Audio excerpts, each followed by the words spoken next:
Hello friends, welcome back to my channel जिज्ञासास cooking passion. आज dry fruits Laddu हम बनाते हैं। ये हेल्थ के लिए बहुत ही फायदेकारक होते हैं। मैं यहाँ 2 कप तिल लेके एक कढ़ाई में गैस ऑन करके भून लेती हूँ। तिल के बहुत सारे फायदे होते हैं। ये खून की मात्रा को मेंटेन करता है, हेयर और स्किन को हेल्दी रखता है। इसमें फाइबर बहुत होता है, तो ये एक लड्डू अगर खाते हैं तो 10 to 12% हमारे बॉडी की जो रोज़ाना ज़रूरत होती है वो पूरी हो जाती है इससे। और इसी कारण से फाइबर की वजह से ही डाइजेशन में ये बहुत अच्छा रहता है। कॉन्स्टिपेशन का प्रॉब्लम भी ये दूर करता है। बोन्स और हमारे दांत भी मजबूत बनते हैं इससे। तिल हमारे चटकने लगे हैं और फूलने भी लगे हैं और एक अच्छी सी भूनने की स्मेल आ रही है तिल की मेरे किचन में। तो ये 3 निशानियां हैं कि तिल हमारे भून चुके हैं। कढ़ाई में मैं पीनट्स मूंगफली के दाने भूनने के लिए ले रही हूँ। मूंगफली में प्रोटीन भरपूर होता है, तो ये ग्रोथ के लिए, बच्चों के ग्रोथ के लिए बहुत ही अच्छा होता है। मूंगफली में गुड फैट्स होता है जो बैड कोलेस्ट्रॉल को घटाता है। कोलेस्ट्रॉल लेवल भी मेंटेन रखता है ये। तो हार्ट के लिए ये मूंगफली बहुत ही फायदेकारक होती है। इसमें विटामिन ए भी होता है जो आंखों के लिए बढ़िया है। पीनट्स हमारे भून चुके हैं, तो अब देखिए ये थोड़े थोड़े दाग हो गए हैं। अब हमें दोनों ही तरफ इसी तरह चलाते चलाते, वरना एक तरफ सीख जाएगा, भुन जाएगा, दूसरी तरफ कच्चा रह जाएगा। तो अब ये रेडी हो गए हैं भुन के, तो निकाल लेते हैं प्लेट में। अब बादाम ले लेते हैं भुनने के लिए। बादाम के फायदे ये है कि बादाम में एंटीऑक्सीडेंट भरपूर होता है जो हमारे एजिंग प्रोसेस को बहुत ही स्लो कर देता है। इसमें विटामिन ई भी भरपूर रहता है और मैग्नीशियम भी बहुत होता है अच्छा। इससे मेटाबॉलिज्म हमारा इम्प्रूव होता है। टाइप 2 डायबिटीज़ भी ये कंट्रोल रहता है इससे। और ब्लड प्रेशर भी बादाम से कंट्रोल में रहता है। डॉक्टर भी कहते रहते हैं कि 1 मुट्ठी बादाम से बैड कोलेस्ट्रॉल घटता है और हार्ट स्ट्रोक नहीं आता है। तो हम रोजाना 1 मुट्ठी बादाम नहीं खा सकते, लेकिन इसी तरह से लड्डू में ऐड करके सभी हेल्दी चीज़ें ज़रूर खा सकते। बादाम हमारे भून चुके हैं, तो अब मैं इन्हें प्लेट में निकाल लेती हूँ। आलमंड पे, बादाम पे देखिए हल्के से स्पॉट्स आए हैं। हमें ज़्यादा नहीं भुनना है इन्हें, हल्का सा एक क्रंची हो जाए बस। तो इन्हें निकाल के मैं अब कढ़ाई में वॉलनट ले रही हूँ। वॉलनट, अखरोट के मैं फ़ायदे बताऊँ तो इसमें ओमेगा 3 फैटी एसिड भरपूर होता है जो हार्ट के लिए हेल्दी रहता है। ब्रेन जैसा इसका शेप होता है, तो ब्रेन के लिए बहुत ही हेल्दी होता है ये। इसमें protein, calcium, copper, magnesium, iron, phosphorus जैसे हेल्दी पोषक तत्व रहते हैं फ्रेंड्स। तो अब ये हमें वॉलनट हमारे हल्के से ही भुनने हैं, बस ये रेडी हो गए हैं। तो इन्हें भी मैं प्लेट में निकाल लेती हूँ। और इसी कढ़ाई में अब मैं कैश्यू नट्स ले रही हूँ। काजू के मैं जो फायदे बता रही हूँ, इसमें हेल्दी फैट और न्यूट्रिएंट होता है जो हार्ट के फंक्शन को इम्प्रूव करता है। कॉपर भी होता है इसमें। एंटीऑक्सीडेंट होने के कारण स्किन चमकदार रहती है हमारी।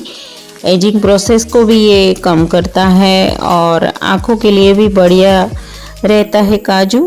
तो कैश्यू नट्स हमें ज़रूर खाने चाहिए, लेकिन थोड़ी थोड़ी कम मात्रा में। और ये इसी के लिए आज हम इसमें ऐड कर रहे हैं। तो काजू हमारे हल्के से रोस्ट हो गए हैं और हमें इनके सिर्फ क्रंची होने तक और हल्का सा एरोमेटिक होने तक ही हमें रोस्ट करना है। ये देखिए हल्के से दाग आ गए हैं और हमें ज़्यादा इसे नहीं रोस्ट करना है। इससे मैं प्लेट में निकाल लेती हूँ। कढ़ाई में मैं 3 टेबलस्पून कोकोनट, डेसिकेटेड कोकोनट ले रही हूँ। 1 टेबलस्पून घी के साथ इसे भून लेती हूँ और ताकि ये जले नहीं, हमें इसे हल्का सा ही रोस्ट करना है। कोकोनट नारियल में हमें भरपूर मात्रा में fibre, selenium, copper and manganese हमें भरपूर मिलता है। तो डेसिकेटेड कोकोनट हेल्दी फैट का ये आइडियल सोर्स माना जाता है। इसमें 0 कोलेस्ट्रॉल होता है फ्रेंड्स। अगर हम रोज़ाना 1 आउंस ऑफ डेसिकेटेड कोकोनट लेते हैं तो ये 80% हेल्दी सेचुरेटेड फैट हमें मिल जाता है इसमें से। तो ये ज़रूर हमें एशियन करीज और स्वीट्स वगैरह में ये फ्लेवरफुल एडिशन इसका रहता है, तो हमें यूज़ करना ही चाहिए इसे। मैंने भी ऐड कर लिया है फ्रेंड्स। ये हमारा डेसिकेटेड कोकोनट नारियल का बुरादा भून चुका है। तो अब मैं बाइंडिंग के लिए 1 कप जितना गेहूं का आटा मैं ऐड कर रही हूँ और ये 1 बड़ा चम्मच जितना घी ऐड करके मैं इसे भून लेती हूँ। इसका हल्का सा कलर और एरोमेटिक होने तक ही हम इसे भुनेंगे। और मेरे किचन में अब यहाँ आटे की भुनने की बहुत ही अच्छी खुशबू आ रही है फ्रेंड्स। ये हम बाइंडिंग के लिए ले रहे हैं। अगर आप फास्ट के लिए यूज़ कर रहे हैं तो इसमें राजगिरा का किसी और फलाहारी आटा ऐड करके बाइंडिंग के लिए यूज़ कर सकते हैं ड्राई फ्रूट्स लड्डू बनाने के लिए। तो ये हमारा आटा भून चुका है, तो मैं इसे एक बड़े बर्तन में ट्रांसफ़र कर लेती हूँ और इसे हम ठंडा होने देते हैं। और तब तक जो हमने भून के रखे हैं मूंगफली के दाने, उसके हमने छिलके निकालने हैं। तो हमने रोस्ट किए हुए, तो हम हाथों से इसे प्रेस करते हुए ऐसे मसलेंगे तो इसके जो ऊपर के छिलके हैं वो पूरी तरह से निकल जाएंगे। और इस तरह से हम प्लेट में लेके निकालेंगे इसे, तो ये आसानी से निकल जाएंगी। और अगर आप ऐसे ही यूज़ करना चाहते हैं तो ठीक है, इसका कोई हमें नुकसान नहीं है। तो मैंने यहाँ कुछ निकाले हैं और इसका ऐसे पाउडर कर लिया है और ये दरदरा सा पाउडर बना है फ्रेंड्स। ये हमें ऐसा ही चाहिए। तो एक प्लेट में इसे निकाल लेती हूँ। और अब मैं इसमें तिल हमने जो भून के रखे थे, तिल का हम ऐसे ही दरदरा सा पाउडर कर लेंगे फ्रेंड्स। तो ये तिल का भी पाउडर मैंने कर लिया है। ये सब हमने भून के रखे थे। ये देखिए, हमें दरदरा ही चाहिए। भून के रखे थे, ये सब ठंडे हो गए हैं। इसे भी मैंने एक बाउल में ट्रांसफ़र कर लिया है। और आलमंड बादाम को जो हमने भून के रखा था, उसका भी हम अब ऐसे ही दरदरा सा पाउडर कर लेंगे। तो ये हमारा आलमंड का बादाम का पाउडर भी रेडी हो गया है। हमें फाइन पाउडर नहीं करना है क्योंकि इन सभी में ऑयल होता है। हम इसे ज़्यादा पाउडर करने जाएंगे तो इसमें से ऑयल रिलीज हो जाएगा। तो हमें इसे दरदरा सा करना है। ये अखरोट, वॉलनट और ये कैश्यू बिल्कुल सॉफ्ट एक जैसे ही होते हैं। तो इन दोनों को मैं साथ ही में मिक्सर जार में ऐड करके ऐसा दरदरा सा पाउडर किया है। मैंने सभी पाउडर दिखाए हैं, सभी मैंने एकदम दरदरे से ही किए हैं। मैंने ये वॉलनट कैश्यू का पाउडर कर लिया है दरदरा से। ये बादाम भी हमने पीस के ले ली है और ये पीनट्स और ये तिल हमने ऐसे दरदरे किए हैं। और ये हमारा नारियल का बुरादा कोकोनट डेसिकेटेड ले लिया है। ये आटा हमने 1 बाउल जितना लिया है फ्रेंड्स। और उसी बाउल से हम सभी का नाप लेके आपको दिखा रहे हैं। और ये 1 बाउल जितना मैंने तिल का पाउडर लिया है, 1 बाउल मैंने पीनट्स का पाउडर लिया है, 1 बाउल में यहाँ डेसिकेटेड कोकोनट भी ले रही हूँ, 1 बाउल आलमंड का पाउडर लिया है और 1 बाउल जितना मैंने यहाँ अखरोट और काजू का पाउडर मैंने ले लिया है, वॉलनट और कैश्यू का। तो यहाँ मैं फ्लेवर के लिए 1/2 टेबल स्पून इलायची पाउडर, कार्डेमम पाउडर मैं ले रही हूँ। और ये सौंठ का पाउडर 1 फुल टेबल स्पून जितना मैं यहाँ ऐड कर रही हूँ। ये बहुत हेल्दी होता है सर्दियों में। हाथ और पैरों में जो शून्यता आती है ये इससे रिकवर हो जाती है। साथ ही मैंने 2 टेबल स्पून जितना गुड़ का पाउडर भी ऐड कर लिया है और 2 बड़ी चम्मच जितना मैंने देसी घी ले लिया है। और उसी बाउल के नाप से मैंने ये भरा हुआ बाउल गुड़ भी ऐड कर लिया है, चॉप किया हुआ है। ये अगर आप पाउडर यूज़ करना चाहते हैं गुड़ का, वो भी मार्केट में मिल जाता है इजीली। और यहाँ हमें गुड़ का कोई चाशनी वगैरह नहीं बनाना है, गुड़ को सिर्फ पिघलाना है।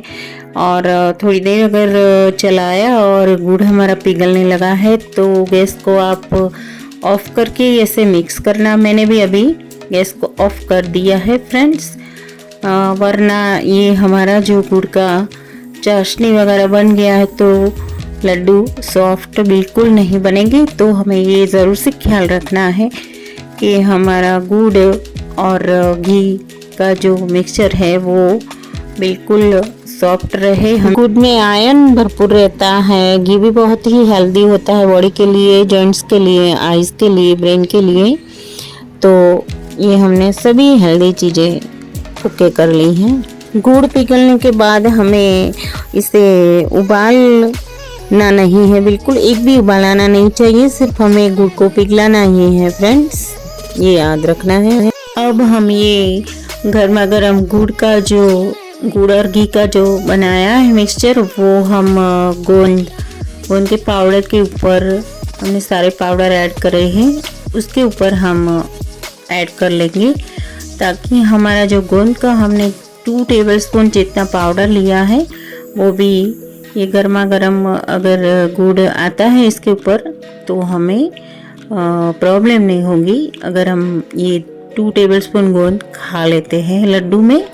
ये बॉडी के लिए हेल्दी होता है और हमने इन सभी में ज़्यादा ऐड नहीं करा है, वरना इसे थोड़ा सा पकाना पड़ता है गोंद को। और ये गरम गरम है तो मैंने स्पून से कर दिया, लेकिन अब हाथ से कर सकते हैं। गरम गरम ही इससे लड्डू बनाएंगे और तो ही हमारे लड्डू बनेंगे। और हम चेक कर लेते हैं, देखिए ये मिक्सचर का अगर इसी तरह से थोड़ा सा लड्डू बनता है तो हम लड्डू बनाना शुरू करेंगे, वरना इसमें हमें घी या मिल्क ऐड करना पड़ेगा। और मिल्क ऐड करते हैं तो हम इसे ज़्यादा स्टोर नहीं कर पाएंगे।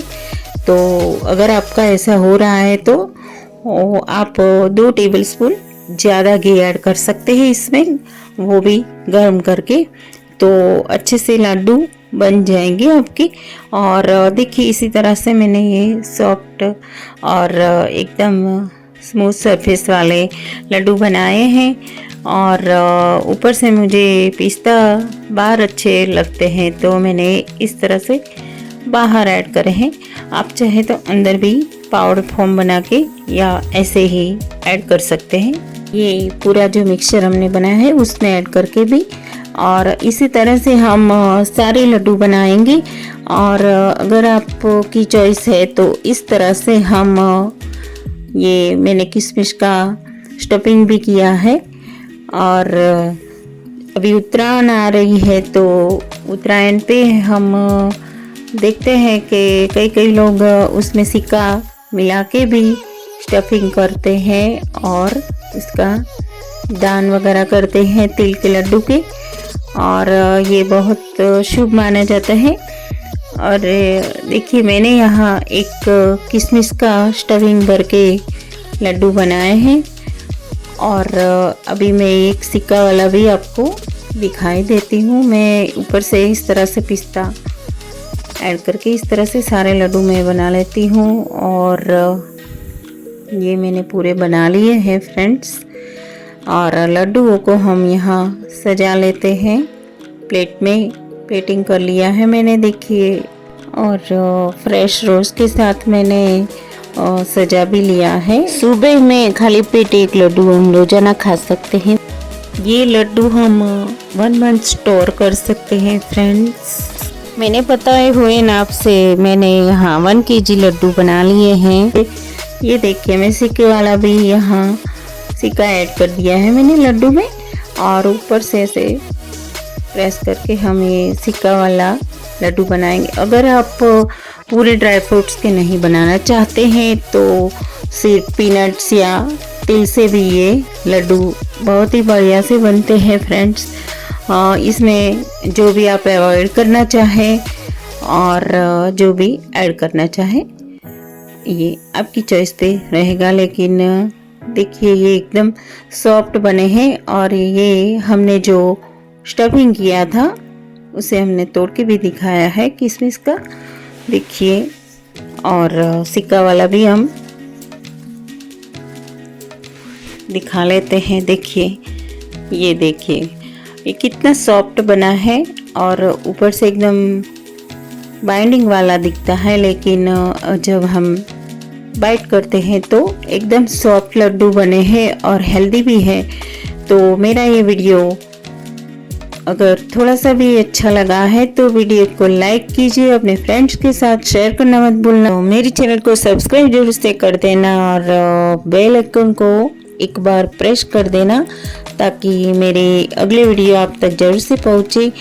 तो फ्रेंड्स, मेरा ये पूरा वीडियो देखने के लिए thank you so much and मिलते हैं अगले वीडियो में अगली रेसिपी के साथ। तब तक के लिए थैंक यू एंड एंजॉय।